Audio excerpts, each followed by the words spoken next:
Hello my dear friends. My name is Priyansha Khandelwal and आज हम discuss करेंगे सिलीगुड़ी कॉरिडोर को। सिलीगुड़ी कॉरिडोर को बेसिकली चिकन नेक भी कहा जाता है और ये इंडिया का जो वेस्ट बंगाल वाला पोर्शन है उसकी नॉर्थन साइड में स्टैब्लिश्ड है।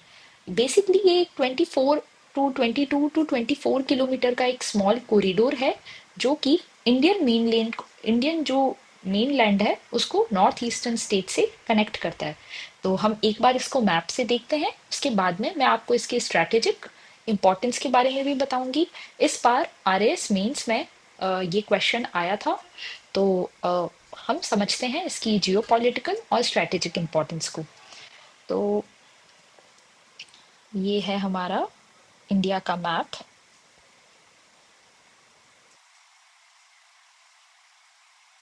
और ये नॉर्थ ईस्टर्न स्टेट्स हो गया। इसको थोड़ा और हम क्लियर बनाते हैं।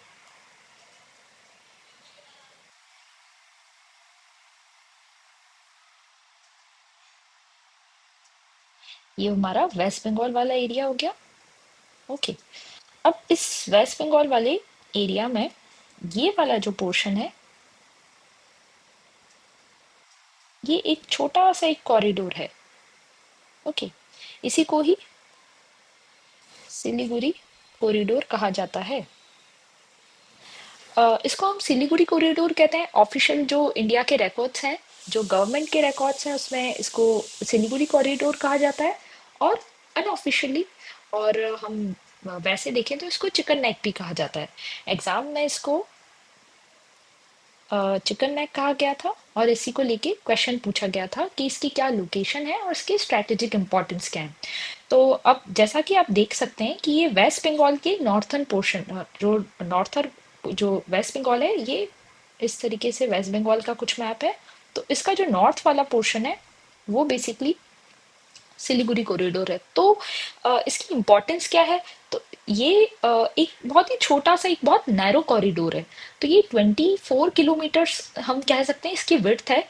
तो ये जो इंडियन मेन लैंड है उसको पूरे नॉर्थ ईस्टर्न से कनेक्ट करता है। तो इन केस अगर कभी इंडिया के डिफेंस को लेके या फिर चाइनीज एस्केलेशन अगर नॉर्थन साइड में होता है, जैसे भूटान हो गया या जो नेपाल हो गया, नेपाल इसके हम कह सकते हैं ये वाला जो पोर्शन है यहाँ पे नेपाल आ जाता है नॉर्थ वेस्टर्न साइड में। ओके। और नीचे है बांग्लादेश। तो यदि बांग्लादेश और चाइनीज जो हम कह सकते हैं चाइनीज एडमिनिस्ट्रेशन और बांग्लादेश, इनके अगर रिलेशंस स्ट्रांग होते हैं तो उससे भी हम कह सकते हैं कि एक जो सिलीगुड़ी कॉरिडोर है उस पे नेगेटिव इम्पैक्ट पड़ सकता है। अब नेगेटिव इम्पैक्ट कैसे पड़ेगा? अगर चाइनीज एस्केलेशन होता है और बांग्लादेश से भी इंडिया के रिलेशंस थोड़े डिटीरियोरेट होते हैं, तो जो इंडिया है, जो मेन लैंड है, उसका कनेक्शन नॉर्थ ईस्टर्न स्टेट से कंप्लीटली ब्रेक हो सकता है।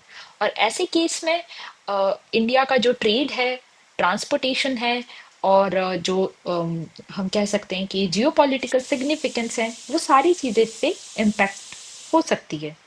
तो यही एक इंफॉर्मेशन थी, एक इम्पॉर्टेंट इंफॉर्मेशन थी जो मैं आपको देना चाहती थी। और इसमें एक पॉइंट और रह जाता है कि जो भूटान है, भूटान में आपको पता होगा 2017 के आसपास डोकलाम प्लेट्यू को लेके एक इशू हुआ था। तो डोकलाम प्लेट्यू, जैसे ये हम कहें कि भूटान का मैप हो गया, तो भूटान में जो ये वाला एरिया है इस पे चाइनीज एस्केलेशन बढ़ गया था। और ये वाला जो पोर्शन है यही सिलीगुड़ी कॉरिडोर के पास में है। तो उससे क्या है ना कि इंडिया का जो स्ट्रेटेजिक इंपॉर्टेंस है, इंडिया का जो ट्रेड है, इंडिया का जो नॉर्थ ईस्टर्न स्टेट से कनेक्शन है, वो कट हो सकता है। ठीक है। और आज के टाइम पे हम देख रहे हैं कि बांग्लादेश जो है उसकी इकोनॉमी ग्रो हो रही है और वहां पे भी इकोनॉमी ग्रो होने के साथ साथ वहां पे जो गवर्नमेंट है वो स्टेबल नहीं है। गवर्नमेंट की स्टेबिलिटी रिड्यूस हुई है क्योंकि वहां पे जो रूल है वो चेंज हुआ है रिसेंटली। ओके। तो इन सारी चीजों से इंडिया को भी अफेक्ट पड़ सकता है। और जो सिलीगुड़ी कॉरिडोर है अगर वो ब्लॉक हो जाता है तो इंडिया का ट्रेड, उसका जो कनेक्शन है, वो सारी चीजें नेगेटिवली अफेक्ट हो सकती है। इसीलिए ये एक जो नैरो कॉरिडोर है, इसकी सेफ्टी और इसकी स्ट्रैटेजिक इंपॉर्टेंस बहुत ज्यादा बढ़ जाते हैं। आई होप सो आपको ये पॉइंट अच्छे से क्लियर हो गया होगा. So we will meet in the next session. Thank you.